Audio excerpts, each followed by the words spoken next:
नमस्कार दोस्तों, मैं मोहनलाल स्वागत करता हूं आपका हमारे YouTube चैनल जीत मास्टर स्टडी पर।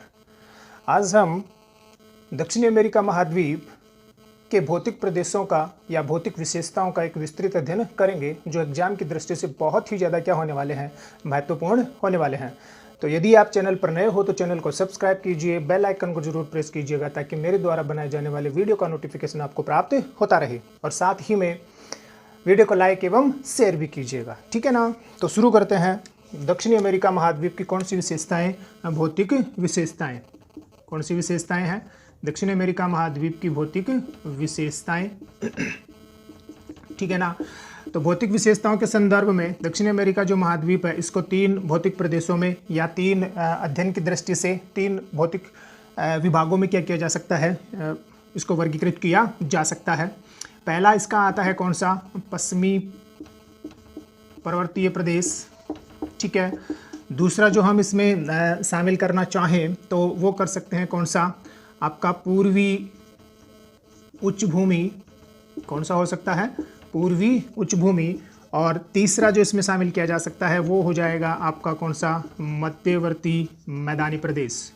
कौन सा प्रदेश हो जाएगा, मध्यवर्ती मैदानी प्रदेश। तो इस प्रकार से तीन उपभौतिक इकाइयों में क्या किया जा सकता है, इसको विभाजित किया जा सकता है। सबसे पहले हम बात करेंगे किसकी, पश्चिमी पर्वतीय प्रदेश की। तो जो पश्चिमी पर्वतीय प्रदेश है इसका जो मुख्य पर्वत है वो एंडीज पर्वत श्रेणी है, किसका, पश्चिमी पर्वतीय प्रदेश का, ठीक है ना। तो पश्चिमी जो पर्वतीय प्रदेश है वो किस प्रकार से फैला हुआ है, वो इस महाद्वीप के पश्चिमी तट पर उत्तर से दक्षिण की ओर, उत्तर से दक्षिण की ओर क्या है, फैला हुआ है। कौन, एंडीज पर्वत श्रेणी। तो जो पश्चिमी पर्वतीय प्रदेश है इसके अंतर्गत हम अध्ययन करेंगे किसका, एंडीज का। किसका अध्ययन करेंगे, एंडीज पर्वत श्रेणी का क्या करेंगे, अध्ययन करेंगे, ठीक है। तो जो एंडीज पर्वत श्रेणी है इसका विस्तार किस प्रकार से है, सबसे पहले देखें कि इसका विस्तार किस प्रकार से है, ठीक है ना। तो इसका विस्तार कैसे है, इस महाद्वीप के पश्चिमी भाग में, इस महाद्वीप के पश्चिमी तट पर, ठीक है ना, महाद्वीप के क्या है, पश्चिमी तट पर ये उत्तर से दक्षिण की ओर, उत्तर से दक्षिण की ओर क्या है, फैला हुआ है, ठीक है ना। उत्तर से दक्षिण की ओर मतलब महाद्वीप के आर पार क्या है, ये फैला हुआ पर्वत श्रेणी है। कौन सी, कौन सी आपकी, एंडीज पर्वत श्रेणी, ठीक है ना। कौन सी श्रेणी की बात हो रही है, एंडीज पर्वत श्रेणी। तो सबसे पहले हमने इसका क्या देखा, विस्तार। तो इसका जो विस्तार है वो आपका हो जाएगा कि महाद्वीप के कौन से तट पर, पश्चिमी तट पर। कौन से तट पर है, पश्चिमी तट पर, उत्तर से दक्षिण तक मतलब महाद्वीप के आर पार क्या है, ये फैला हुआ है। कौन सा, एंडीज पर्वत श्रेणी। दूसरा, लंबाई की बात करें तो लंबाई जो है ना इसकी लगभग कितने किलोमीटर से ज़्यादा है, 7000 किलोमीटर से क्या है, ज़्यादा है। किससे ज़्यादा है, 7000 किलोमीटर से क्या है, ये ज़्यादा लंबी पर्वत श्रेणी है। इस आधार पर ये क्या हो जाती है, इस आधार पर यह विश्व की क्या है, विश्व की सबसे लंबी पर्वत श्रेणी है। विश्व की सबसे क्या है, लंबी पर्वत श्रेणी है। कौन सी, एंडीज, ठीक है।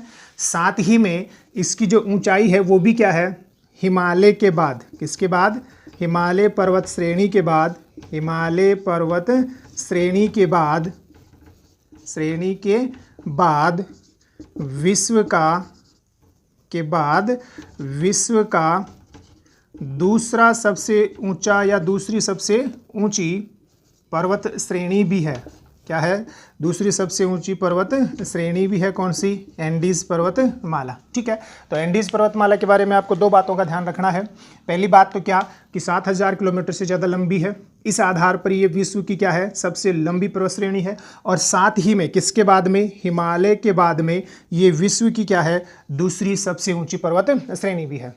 जब हमने ऑस्ट्रेलिया महाद्वीप का अध्ययन किया था तो ऑस्ट्रेलिया महाद्वीप के अध्ययन करते समय हमने आपको बताया था कि एंडीज सबसे लंबी पर्वत श्रेणी है, फिर रॉकी जाती है, फिर माउंट अंटार्कटिका आता है। कौन आता है, माउंट अंटार्कटिका। फिर ऑस्ट्रेलिया का जो ग्रेट डिवाइडिंग रेंज है वो आता है, फिर अपना हिमालय पर्वत आता है लंबाई की दृष्टि से, ठीक है ना। तो उसी कड़ी में आपको क्या ध्यान रखना है कि विश्व की सबसे लंबी क्या है, ये पर्वत श्रेणी है। साथ ही में हिमालय के बाद में क्या है, दूसरी सबसे लंबी श्रेणी भी है। कौन सी, एंडीज पर्वतमाला। दूसरा, एंडीज किस प्रकार का पर्वत है, मतलब इसके निर्माण की बात करें, किसकी बात करें, निर्माण की बात करें तो इसका निर्माण कैसे हुआ है, तो इसका निर्माण जो है ना वो प्लेटों के अभिसरण के कारण से हुआ है। किसके कारण से हुआ है, प्लेटों के अभिसरण के कारण से इनका क्या हुआ है, निर्माण हुआ है। मतलब प्लेटों की गति के कारण से किसका निर्माण माना जाता है, किसका, एंडीज पर्वतमाला का। तो प्लेटों के अभिसरण से कैसे हुआ है, तो आपको पता है कि दक्षिणी अमेरिकी जो प्लेट है, कौन सी, दक्षिणी अमेरिकी प्लेट एवं प्रशांत महासागरीय प्लेट, कौन सी है, प्रशांत महासागरीय जो प्लेट है, इन प्लेटों के मध्य टकराव के कारण से, किसके कारण से, टकराव के कारण से किसकी उत्पत्ति हुई है, इस रॉकी, इस एंडीज पर्वतमाला की उत्पत्ति हुई है। तो इसका निर्माण कैसे हुआ है, तो आपको ध्यान रखना है कि प्लेटों के अभिसरण के कारण से, है ना, किसके कारण से, प्लेटों के अभिसरण के कारण से। जब दक्षिणी अमेरिकन प्लेट का टकराव होता है किससे, प्रशांत महासागरीय प्लेट के साथ, तब किसका निर्माण होता है, आपका इस एंडीज पर्वतमाला का निर्माण होता है। तो कैसे होता है ये निर्माण, इसकी चर्चा हमने हिमालय की उत्पत्ति के संदर्भ में की है, फिर भी मैं आपको यहाँ बता देता हूँ कि जब दो प्लेटों के मध्य क्या होता है, टकराव होता है, किनके मध्य, दो प्लेटों के मध्य क्या होता है, टकराव होता है। ये कोई प्लेट है, ये भी क्या है, कोई प्लेट है, ठीक है। तो ये कोई दो प्लेट हैं, ठीक, इनके मध्य जब क्या होता है, टकराव होता है, तो जो भारी प्लेट होती है ना, कौन सी प्लेट, ये मान लीजिए आपकी भारी प्लेट है और ये कौन सी प्लेट है, हल्की प्लेट है।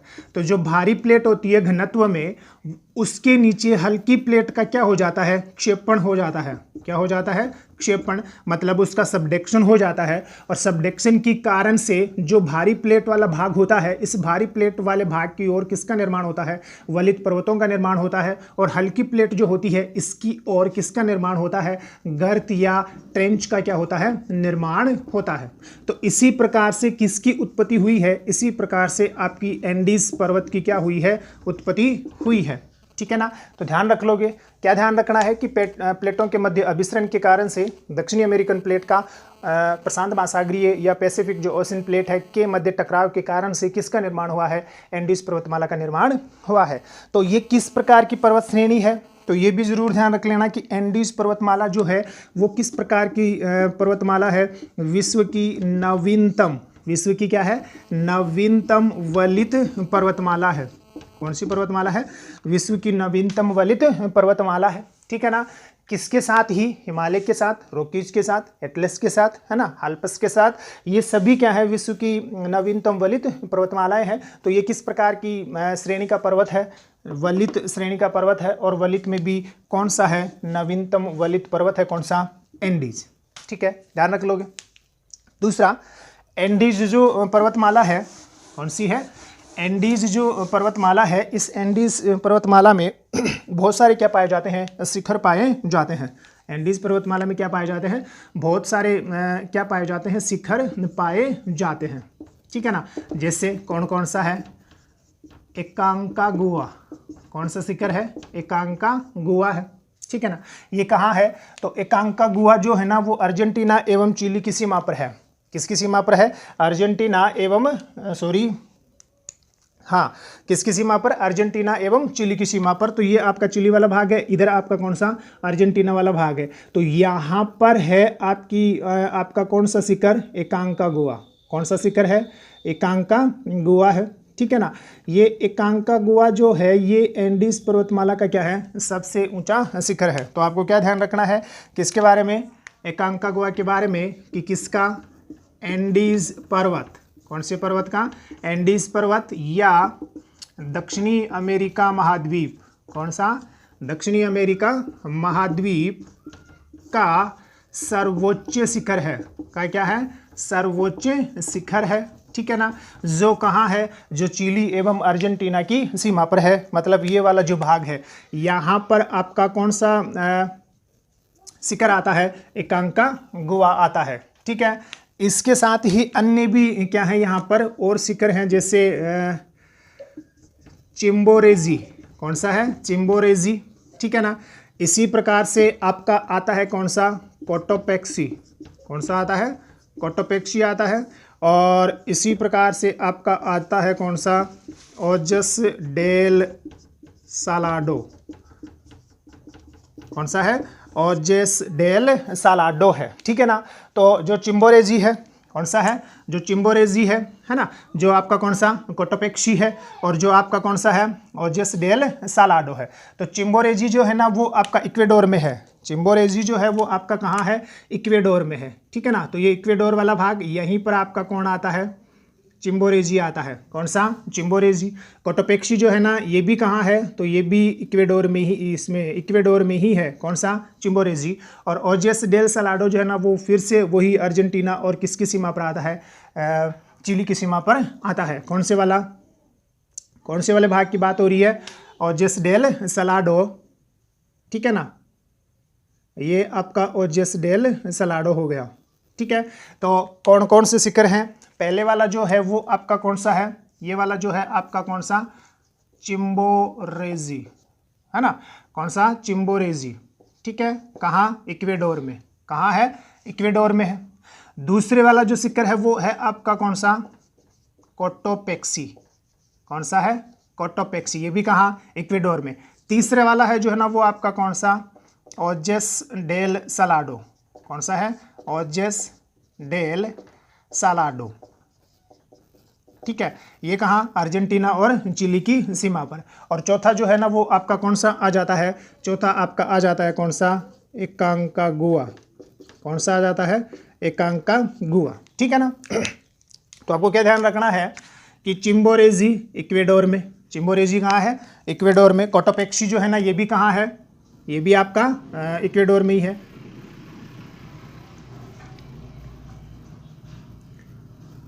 तो कोटोपेक्सी कहाँ है, इक्वेडोर में ही है। ओजेस डेल सालाडो अर्जेंटीना और चिली की सीमा पर। और कौन से वाला, एकांकागुआ, ये भी कहाँ है, अर्जेंटीना एवं चिली की सीमा पर है, ठीक है। इसमें आपको दो बातें ध्यान रखनी है।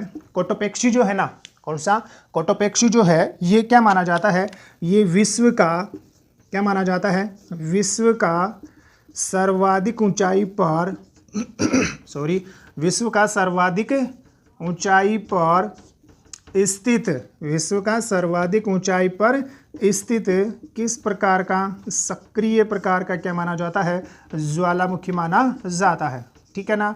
कौन सा, कौन सा किसको माना जाता है, कोटोपेक्सी जो है ये क्या है, तो कोटोपेक्सी जो है ये विश्व का सर्वाधिक ऊंचाई पर स्थित क्या माना जाता है, सक्रिय ज्वालामुखी माना जाता है, जो है कहाँ, जो आता है आपका कहाँ, इक्वेडोर में। कहाँ आता है, इक्वेडोर में, ठीक है। ये तो बात हुई किसकी, ये तो बात है आपकी एंडीज पर्वतमाला के प्रमुख शिखरों की। दूसरा, एंडीज जो पर्वतमाला है, इस एंडीज पर्वतमाला में कुछ अंतरा पर्वतीय फटार भी, मुख्य जो अंतरा पर्वतीय फटार हैं, यदि हम उनकी चर्चा करें तो आपका एक जो अंतरा पर्वतीय फटार आता है वो तो पेरू, वो तो किस में आता है, इक्वेडोर का फटार है। जैसे सबसे पहले तो कौन सा, ये जो वाला भाग है ये आपका कौन सा फटार हो जाएगा, इक्वेडोर का फटार हो जाएगा। ये आपका कौन सा फटार है, इक्वेडोर का क्या है, फटार है। फिर जो है ना आपका आता है कौन सा, पेरू का फटार, कौन सा फटार आता है, पेरू का जो फटार है, ठीक है ना। कौन सा फटार हो जाएगा, पेरू का जो फटारी प्रदेश है वो हो जाएगा, ठीक है ना। इस प्रकार से ध्यान रख लोगे इक्वेडोर का। और ये आपका कौन सा फटार हो गया, ये आपका पेरू का फटार हो गया। इसी प्रकार से एक फटार आता है जिसका नाम है कौन सा, बहुत ही क्या है ये महत्वपूर्ण फटार है। तो मैं जो इसके शिखर हैं वो क्या कर रहा हूँ, साइड में कर रहा हूँ। तो जो मुख्य फटार हैं, है ना, कौन से फटार हैं, जो मुख्य फटार है, अंतरा पर्वतीय जो फटार हैं, जिसमें एक सबसे महत्वपूर्ण फटार है जिसका नाम है कौन सा, बोलीविया का फटार। कौन सा फटार है, बोलीविया का फटार है, ठीक है ना। तो मैंने आपको क्या बताया कि ये जो एंडीज पर्वतमाला है, कौन सी पर्वतमाला है, एंडीज पर्वतमाला है। इस एंडीज पर्वतमाला पर कुछ अंतरा पर्वतीय फटार भी क्या होते हैं, पाए जाते हैं। जिसमें कौन कौन से फटार है, तो यहाँ वाला जो फटार है ये तो है आपका कौन सा, इक्वेडोर का फटार। कौन सा फटार है, इक्वेडोर का फटार। ये वाला जो फटार है ये है आपका कौन सा, पेरू का फटार। बहुत ही क्या है, महत्वपूर्ण है। कौन सा, पेरू का फटार।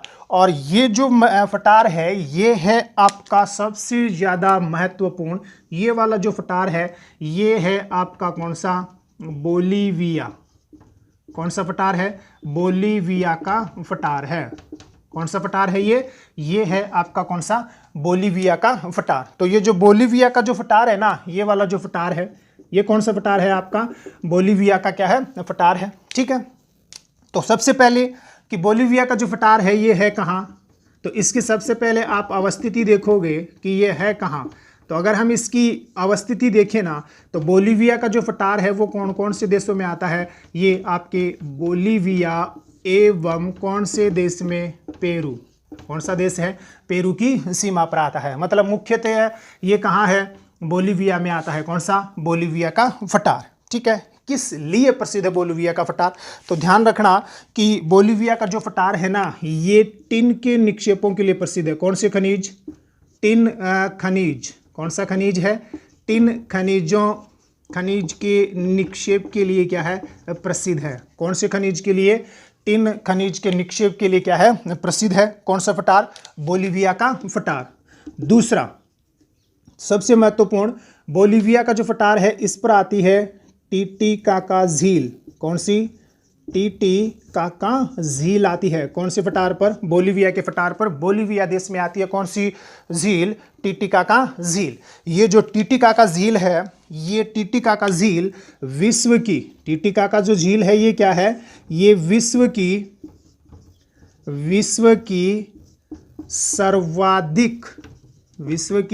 सर्वाधिक ऊंचाई पर स्थित, ध्यान रखना, विश्व की सर्वाधिक ऊंचाई पर स्थित नौकायन योग्य झील है। कौन सी? नौकायन योग्य झील है। कौन सी झील की बात हो रही है? टीटीकाका झील की बात हो रही है, जो कौन से पठार पर आ रही है? बोलीविया के पठार पर। बोलीविया का जो पठार है वो एंडीज पर्वतमाला के अंतर्गत आने वाला एक क्या है? अंतरा पर्वतीय पठार है। कौन सा? बोलीविया का पठार। तो बोलीविया का जो पठार है यहाँ पर कौन सी झील आ रही है? टीटीकाका झील, जो विश्व की क्या है? सर्वाधिक ऊंचाई पर स्थित झील है। दूसरा, टीटीकाका जो झील है ना, इस टीटीकाका झील के किनारे, मतलब इसी झील के तट पर कर सकते हो, इसी झील के तट पर बोलीविया की राजधानी, कौन सी?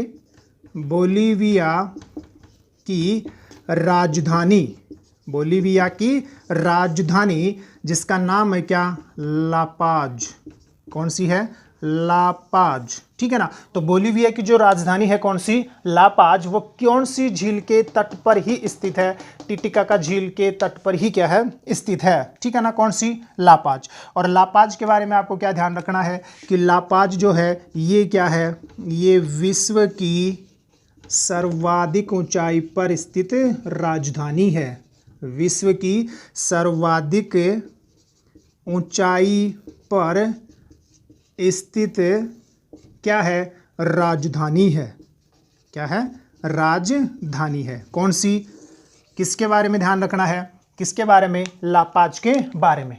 तो आपको ध्यान रखना है कौन से पठार के बारे में? होने को इक्वेडोर का पठार भी है, पेरू का पठार भी है ना, एंडीज पर्वतमाला में। लेकिन सबसे महत्वपूर्ण आपका कौन सा पठार है? बोलीविया का पठार है। कौन सा पठार है? बोलीविया का पठार है। क्यों प्रसिद्ध है? तो बोलीविया और पेरू के अंतर्गत आता है, मतलब मुख्यतः कौन से देश का पठार है? बोलीविया देश का पठार है। किसके लिए प्रसिद्ध है? तो किसके लिए? टिन खनिज के निक्षेपों के लिए प्रसिद्ध है। यहीं पर आपकी कौन सी झील आती है? टीटीकाका झील आती है।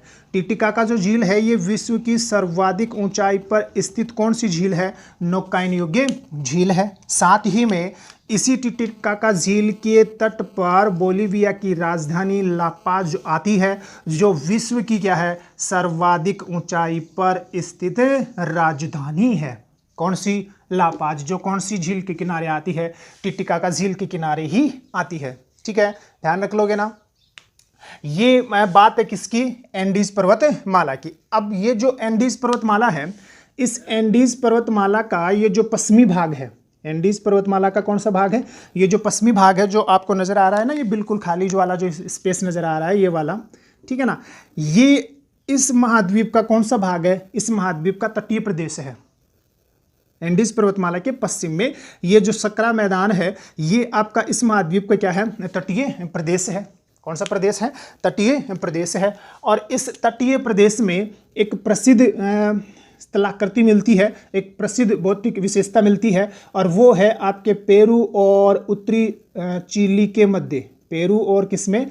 उत्तरी चिली के मध्य है, पश्चिमी तट पर, और उसका नाम है कौन सा मरुस्थल? अट्टाकामा मरुस्थल। कौन सा मरुस्थल है ये अट्टाकामा मरुस्थल है। ध्यान से देख लीजिएगा, कौन सा मरुस्थल है? अट्टाकामा मरुस्थल है, ठीक है ना। कौन सा मरुस्थल हो गया ये आपका अट्टाकामा मरुस्थल है, जो है कहाँ? तो देख लीजिए कि अट्टाकामा जो मरुस्थल है ना, कौन सा मरुस्थल है? अट्टाकामा जो मरुस्थल है ये आता है पेरू। कौन? पेरू एवं उत्तरी चिली। किसमें आता है? पेरू एवं उत्तरी चिली में आता है आपका कौन सा मरुस्थल? अट्टाकामा मरुस्थल, ठीक है ना। तो कौन सा मरुस्थल है ये है आपका अट्टाकामा मरुस्थल, ठीक है। तो कहाँ है? तो ध्यान रख लेना, अट्टाकामा जो मरुस्थल है ये पेरू एवं उत्तरी चिली के मध्य है, एंडीज पर्वतमाला के पश्चिमी तट पर, या एंडीज पर्वतमाला के पश्चिम में, दक्षिण अमेरिका महाद्वीप के कौन से तट पर? पश्चिमी तट पर। तो किस प्रकार का ये मरुस्थल है? तो अट्टाकामा जो मरुस्थल है ये उष्ण प्रकार का क्या है? मरुस्थल है। कौन से प्रकार का? उष्ण मरुस्थल है, या उष्ण कटिबंधीय मरुस्थल है, या उष्ण प्रकार का क्या है? मरुस्थल है, ठीक है ना। क्यों है? क्योंकि इसके उत्तर वाला जो भाग है ना, यहाँ पर आता है कार्डिलेरा ऑक्सीडेंटल, है ना। मतलब इसका विस्तार अगर देखोगे तो उत्तर में कार्डिलेरा ऑक्सीडेंटल से लेकर दक्षिण में मकर रेखा तक फैला हुआ है कौन सा मरुस्थल? अट्टाकामा मरुस्थल। तो अट्टाकामा जो मरुस्थल है ना वो एक किस प्रकार का? उष्ण मतलब गर्म क्या है? मरुस्थल है, जो पेरू और उत्तरी चिली में क्या है? फैला हुआ है, ठीक है। इस अट्टाकामा मरुस्थल का निर्माण कैसे हुआ है? इस अट्टाकामा मरुस्थल का निर्माण कैसे हुआ है? तो इसके निर्माण के लिए, इस अट्टाकामा मरुस्थल के निर्माण के लिए इस महाद्वीप के पश्चिमी तट पर चलने वाली ठंडी जलधारा कौन सी? हम्बोल्ट। कौन सी है? हम्बोल्ट, या पेरू की ठंडी जलधारा है। ठंडी जलधारा मतलब किसके कारण से इस अट्टाकामा मरुस्थल का निर्माण हुआ है? तो ये जो महाद्वीप का पश्चिमी तट है, यहाँ पर उत्तर दक्षिण से उत्तर की ओर कौन सी जलधारा चलती है? हम्बोल्ट या पेरू की ठंडी जलधारा चलती है, जिसके कारण से इस वाले भाग में क्या नहीं हो पाती? वर्षा नहीं हो पाती। और यहाँ पर कौन सी परिस्थितियां बन गई हैं? उष्ण प्रकार की, शुष्क प्रकार की क्या बन गई हैं? परिस्थितियां बन गई हैं, जिसके कारण से यहाँ किसका निर्माण हुआ है? तो इस अट्टाकामा मरुस्थल का निर्माण हुआ है। तो आपको क्या ध्यान रखना है कि अट्टाकामा जो मरुस्थल है ना वो किसके कारण से हुआ है? तो यहाँ चलने वाली ठंडी जलधारा हम्बोल्ट या पेरू के कारण से किसका निर्माण हुआ है? इस अट्टाकामा मरुस्थल का निर्माण हुआ है, ठीक है। तीसरा आपको क्या ध्यान रखना है कि ये जो अट्टाकामा मरुस्थल है ना, ये अट्टाकामा जो मरुस्थल है ये किसके लिए प्रसिद्ध है? ये नाइट्रेट खनिज के लिए प्रसिद्ध है, ठीक है ना। किसके लिए प्रसिद्ध है? तांबा के लिए क्या है? प्रसिद्ध है, ठीक है ना।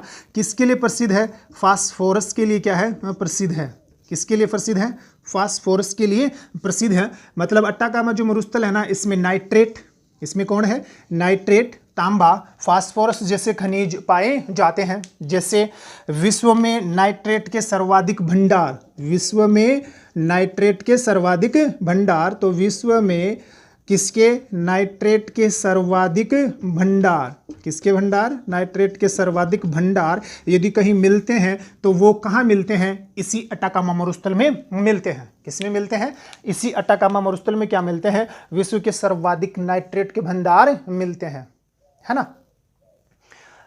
कचूले नामक एक खनिज मिलता है जिससे क्या बनता है? नाइट्रेट बनता है। दूसरा आपने पढ़ा होगा कि चिली जो है ना वो तांबा उत्पादन के लिए भी क्या है? प्रसिद्ध है। और इसके लिए आपने पढ़ा होगा चुचिकामाता, कौन सी झील? चुचिकामाता झील के चुचिकामाता इस खान के बारे में पढ़ा होगा कि चुचिकामाता जो क्षेत्र है वो कहाँ है? तो वो चिली में है। किसके लिए प्रसिद्ध है? तांबे के लिए क्या है? प्रसिद्ध है। कौन सा? चुचिकामाता, ठीक है ना। तो ये जो अट्टाकामा मरुस्थल है ये नाइट्रेट, तांबा, फास्फोरस के लिए प्रसिद्ध है। विश्व में सर्वाधिक भंडार यहीं पर मिलते हैं। और एक बात और ध्यान रख लेना, इस अट्टाकामा मरुस्थल में एक स्थान आता है जिसका नाम है कौन सा? अरिका। कौन सा है, अरिका। तो ये जो अरिका है ये विश्व का सबसे क्या माना जाता है, शुष्कतम स्थान माना जाता है। कौन सा, अरिका विश्व का क्या माना जाता है, शुष्कतम स्थान माना जाता है।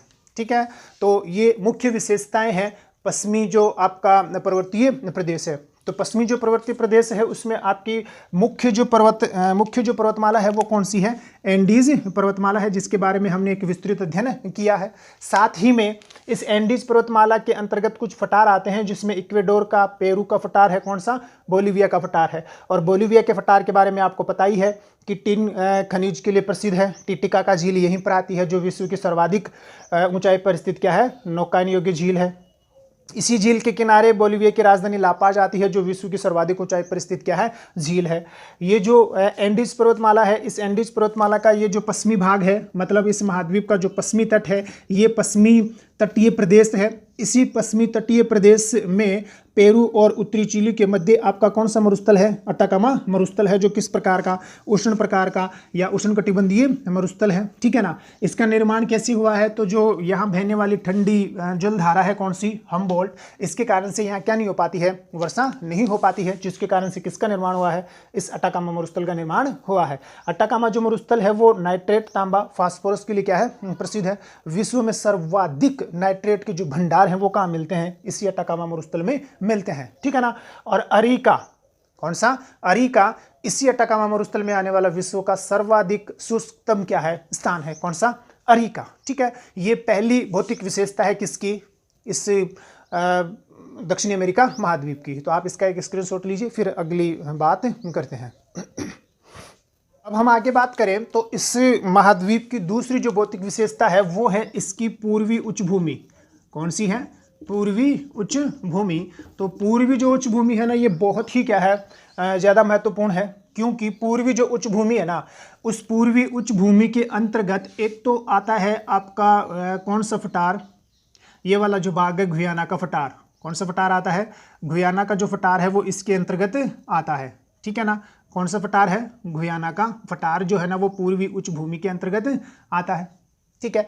इसी प्रकार से ब्राज़ील का फटार है, इसी प्रकार से कौन सा है, ब्राज़ील का जो फटार है वो भी क्या होता है, इसी के अंतर्गत आता है। कौन सा फटार, ब्राज़ील का जो फटार है वो भी इसी के अंतर्गत आता है। ठीक है ना। इसी के अंतर्गत आता है पेटागोनिया का फटार। कौन सा फटार है, पेटागोनिया का फटार है। ठीक है ना। पेटागोनिया का मरुस्थल भी है, लेकिन अभी हम केवल फटार की बात कर रहे हैं। किसकी बात कर रहे हैं, पूर्वी उच्च भूमि। तो ये जो पूर्वी उच्च भूमि है ना, इसमें इन तीनों क्षेत्रों को क्या किया जाता है, शामिल किया जाता है। ठीक है ना। जिसमें ये वाला जो भाग है आपका, ये तो कौन सा फटार है, गुयाना का फटार है। कौन सा फटार है, गुयाना फटार है या गुयाना का फटार है। ठीक है, ध्यान रख लोगे। जो दूसरा वाला जो भाग है ये है आपका क्या, ब्राज़ील फटार या ब्राज़ील का फटार है। ठीक है ना। और तीसरा वाला जो भाग है ना, ये है आपका कौन सा, पेटागोनिया का फटार। ये कौन सा है, पेटागोनिया। तो ये पेटागोनिया का जो फटार है ना, ये एक मरुस्थलीय भाग भी है, तो उसकी भी हम क्या करेंगे, चर्चा करेंगे। तो जो पेटागोनिया का फटार है, ब्राज़ील का जो फटार है, गुयाना का जो फटार है, इसी को सम्मिलित रूप से किस नाम से जाना जाता है, पूर्वी उच्च भूमि के नाम से जाना जाता है। ठीक, सबसे पहले बात करें किसकी, गुयाना का फटार। तो जो गुयाना का फटार है ना, ये फटार आपके कौन कौन से देशों में आता है, तो ये वेनेजुएला में भी आता है। कौन से में, वेनेजुएला। कौन सा देश है, वेनेजुएला देश में आता है। ठीक है ना। इसके साथ ही गुयाना देश में, और कुछ भाग जो है ना इसका आपका उत्तरी ब्राज़ील में भी आता है। किसमें आता है, उत्तरी ब्राज़ील में भी आता है। कौन सा, ये गुयाना का फटार। ब्राज़ील का फटार आपके ब्राज़ील में है। पेटागोनिया का जो फटार है ये मुख्यतः अर्जेंटीना में है। किसमें है, अर्जेंटीना में है। कौन सा, पेटागोनिया का फटार मुख्यतः किसमें है, अर्जेंटीना। ठीक है ना। तो अर्जेंटीना में पेटागोनिया का फटार, ब्राज़ील में ब्राज़ील का फटार, गुयाना का जो फटार है वो वेनेजुएला, गुयाना और किस में आता है, उत्तरी ब्राज़ील के अंतर्गत आता है। ये आपका बोलीविया का फटार है ही। ठीक है ना। और ये जो यहाँ वाला जो भाग है ना, कौन सा वाला भाग है, यहाँ वाला जो भाग है, ये जो शेष बच गया ब्राज़ील का ये भाग है। ठीक है ना। ये भी ब्राज़ील का क्या है, एक फटार है। ब्राज़ील का क्या है, ये फटार है, जिसका नाम है माटो ग्रासो का फटार। कौन सा फटार है ये, ये मोटो ग्रासो का फटार है, ग्रोसो, मोटो ग्रोसो फटार है। तो ये भी कहाँ आता है, ये ब्राज़ील के अंतर्गत ही आता है। किसके अंतर्गत आता है, ब्राज़ील के अंतर्गत ही आता है। ठीक है, तो ये जो पूर्वी उच्च भूमि है ये बहुत ही ज़्यादा क्या है, विस्तृत है। तो हम इसका आज पूरा अध्ययन नहीं कर पाएंगे, लेकिन एक भाग का अध्ययन जरूर करेंगे, क्योंकि जो गुयाना का फटार है ना ये बहुत ज़्यादा क्या है, प्रसिद्ध है। किस लिए प्रसिद्ध है, क्योंकि गुयाना का जो फटार है यहाँ ओरोनिको नदी बहती है, उसकी एक सहायक नदी है चोरन, जो क्या बनाती है, एंजिल जलप्रपात बनाती है। ओरोनिको जो नदी है ना ये आपकी तेल उत्पादन के लिए क्या है, प्रसिद्ध है। ओरोनिको नदी जो बेसिन है यहाँ पर सवाना प्रकार की वनस्पति पाई जाती है जिनको लानोस कहा जाता है, इत्यादि बहुत सारी विशेषताएं हैं किसकी, गुयाना के फटार की। तो इसका हम विस्तृत अध्ययन आज नहीं कर पाएंगे। आज हम सबसे पहले जो अध्ययन करेंगे वो किसका है, पेटागोनिया का फटार है। ठीक है ना, तो पेटागोनिया का जो फटार है ना ये एक प्रकार का क्या है, मरुस्थलीय भाग है। कौन सा भाग है, ये मरुस्थलीय भाग है। तो पेटागोनिया का जो फटार है ना ये क्या है, एक मरुस्थलीय भाग है। ठीक है ना, कहाँ पाया जाता है, तो जो एंडीज पर्वतमाला है इसके दक्षिणी भाग में, एंडीज पर्वतमाला के दक्षिणी भाग में पाया जाता है। और किस प्रकार का भाग है, मरुस्थलीय भाग है। यहाँ मरुस्थलीय परिस्थितियों का निर्माण क्यों हुआ, तो निर्माण इसलिए हुआ क्योंकि एंडीज पर्वतमाला के ये कौन से क्षेत्र में आता है, वृष्टि छाया क्षेत्र के अंतर्गत आता है। किसके अंतर्गत आता है, वृष्टि छाया क्षेत्र के अंतर्गत आता है, जिस वजह से यहाँ कौन सी परिस्थितियाँ बन गई हैं, जिस वजह से यहाँ शुष्क परिस्थितियाँ बन गई हैं और यहाँ किसका निर्माण हुआ है, मरुस्थल का क्या हुआ है, निर्माण हुआ है। कहने का मतलब ये तो वर्षा प्राप्त कर लेता है, लेकिन जैसी ही हवाएं इस एंडीज पर्वतमाला से टकराकर इस वाले भाग में वर्षा करने के बाद में जैसे ही अगले वाले भाग में जाती है तो वो नीचे उतरती है। वो क्या होती है, नीचे उतरती है। कहने का मतलब ये हो गया कि ये जैसे कोई पर्वतीय भाग है, इस पर्वतीय भाग से आकर ये क्या होती हैं, पवनें टकराती हैं, आर्द्र पवनें। अब इस पर्वतीय भाग की ऊंचाई इतनी है कि इन पवनों को क्या करना पड़ेगा, मजबूरन ऊपर उठना पड़ेगा। जब ये ऊपर उठती हैं तो तापमान में कमी आती है ना, संघनन होता है, और संघनन होने की वजह से क्या होती है, इस वाले भाग में वर्षा होती है। फिर ये पवनें वर्षा करने के बाद में इस पर्वतीय भाग के अगले ढलान की ओर क्या होती है, नीचे की ओर उतरती हैं। और नीचे की ओर उतरने के कारण से पवन के तापमान में क्या हो जाती है, वृद्धि हो जाती है। और वृद्धि होने से इस पवन में जो आर्द्रता होती है ना वो भी क्या हो जाती है, सूख जाती है या शुष्क हो जाती है। इस वजह से इस वाले भाग में क्या नहीं हो पाती, वर्षा नहीं हो पाती। यही कारण है कि पेटागोनिया का जो फटार है यहाँ पर क्या नहीं हो पाती, वर्षा नहीं हो पाती, क्योंकि ये किसके अंतर्गत आता है, वृष्टि छाया क्षेत्र के अंतर्गत आता है। और इसी वजह से यहाँ क्या बनी है, मरुस्थलीय परिस्थितियां बनी है। ठीक है ना, कौन सा फटार है, पेटागोनिया का फटार है। ठीक है, ध्यान रख लोगे। आज के लिए इतना ही। अगले वीडियो में हम इस दक्षिण अमेरिका महाद्वीप की अन्य जो भौतिक विशेषताएं हैं उनका एक विस्तृत अध्ययन करेंगे। तो आपसे उम्मीद है कि वीडियो को ज़्यादा से ज़्यादा लाइक एवं शेयर कीजिए। धन्यवाद।